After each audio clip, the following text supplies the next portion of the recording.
అందరికీ నమస్కారం అండి. హెల్దీ వన్‌కి స్వాగతం. ఇదిగోండి పాలకూర. మా తోటలో ఒక 4, 5 టబ్బుల్లో ఇలా పాలకూర ఉందండి. చాలా హెల్దీగా వచ్చింది. ఇదంతా హార్వెస్ట్ చేసి మీకు చూపిస్తాను.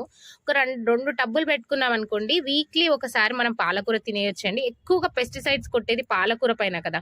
కాబట్టి ఏంటంటే మనం పాలకూర ఒక్కటైనా మనం ఇంట్లో పండించుకుంటే చాలా బావుంటుందండి. ఈజీగా వస్తాయండి ఆకుకూరలనేవి. కాబట్టి ఇలా ట్రై చేస్తూ ఉండండి. ఏదో ఒకటి ట్రై చేస్తూ ఉండండి. కొత్తిమీర, మెంతి కూర ఇలా. మా తోటలో అయితే ఇప్పుడు పాలకూర చాలా ఎక్కువగా ఉంది. చూపించేస్తాను. ఇది ఒక తొట్టి అండి. ఇంకొక తొట్టి. ఇందులో ఏంటంటే యాక్చువల్గా చింతకాయ చెట్టు ఉంది. ఆ చింతకాయ చెట్టు కూడా మేమే వేసుకున్నాము. దీన్ని బోన్సాయి చేసాము. చింతకాయ చెట్టు దాని చుట్టూ పాలకూర వేసేసాను అనమాట. ఇలా ఒక్క తొట్టిలో 2, 3 కూడా మీరు వేసుకోవచ్చండి.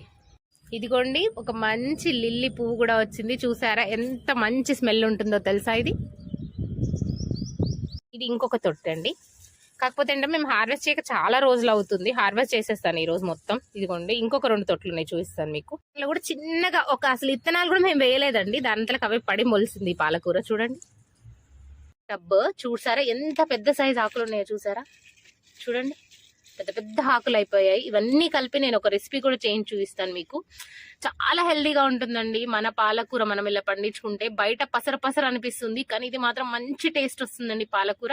కాబట్టి ఇలాంటి చిన్న చిన్నగా ఆకుకూరలతోనైనా మీరు స్టార్ట్ చేయడానికి ట్రై చేయండి. Thank you.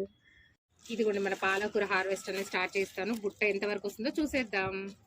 మన పాలకూర బుట్ట నిండిపోయింది చూసారా.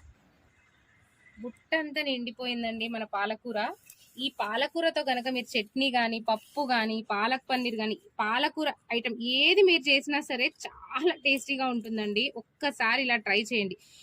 మనం ఒక్కసారి విత్తనాలు వేసామనుకోండి, ఎక్కడంటే అక్కడక్కడ చెట్లలో పాలకూర వచ్చేస్తుంది. మనం దానికి సపరేట్ గా విత్తనాలు కూడా వేయాల్సిన అవసరం లేదు. మన కంపోస్ట్లలోనేమో టమాటా అట్లాంటివి వస్తుంటాయి. కాబట్టి ఒక్కసారి చిన్నగా ఒక 4, 5 టబ్బులు పెట్టుకొని ట్రై చేయండి.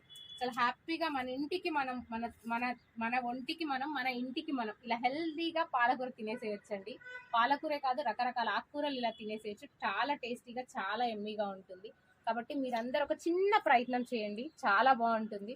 మీరు ఇంత బుట్టలు అవసరం లేదండి, ఇట్లాంటి టబ్బులు కూడా అవసరం లేదు. జస్ట్ మనం బిర్యానీలు స్వీట్లు తెచ్చుకుంటాం కదా, ఆ టబ్బులలో కూడా వేసుకోవచ్చు. అది కూడా నేను మీకు చూపిస్తాను.